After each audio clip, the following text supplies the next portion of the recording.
So hello mga ka-farm, so magandang umaga po sa inyong lahat. So welcome po sa ating channel, Kolski Mix Vlog. So mag voice over po tayo ngayon sa ating video mga ka-farm.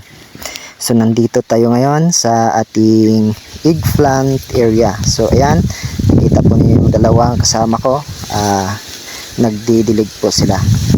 So alam niyo mga ka-farm, araw-araw po kami ngayon nagdidilig dahil ilang araw na po na hindi umuulan. Siguro aabot na po sa 2 buwan na hindi pa po umuulan. Kaya nga araw-araw kami nagdidilig.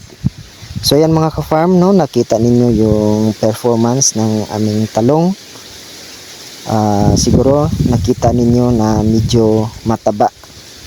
Kasi sa isang linggo magde-dilute po kami. At simula po nung una, nung pagtatanim namin hanggang ngayon, siguro nasa 2 pieces lang po natamaan ng malakas ng ulan. So ayan, nagsimula na pong namulaklak at malapit na tayong makaharvest. So makikita niyo mga ka-farm, namulaklak na po yung iba. So ayan mga ka-farm, nakita may portion po na hindi masyado mataba kasi po sa sobrang init yata yan.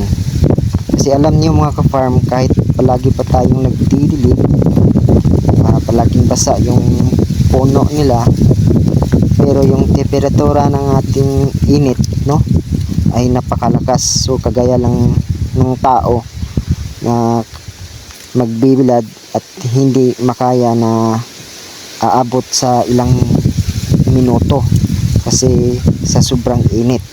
So yan din ang tanim mga ka-farm, kahit basang-basa pa po yung puno niya. So ayan, sa sobrang init yung dahon nila ay ano yan sa Tagalog, yung malarag. So yun na nga, ayan na po yung magusya. So yan mga ka-farm, no, nakikita po ninyo, ito po yung eggplant area namin mga ka-farm. Ito po ay nasa 1,000 kapuno po yan lahat. At ang variety po dito mga ka-farm ay Calixto Max. So yan po ang ginagamit namin na Similia. So galing po yan sa Swiss company. So hanggang dito na lang mga ka-farm. Maraming salamat po sa inyong lahat. At kung sino pa po yung hindi nakapag-subscribe sa aking channel, please subscribe, then click the notification bell para updated po kayo sa iba pa po na aking mga video. So ayan, maraming salamat po. God bless sa tanan.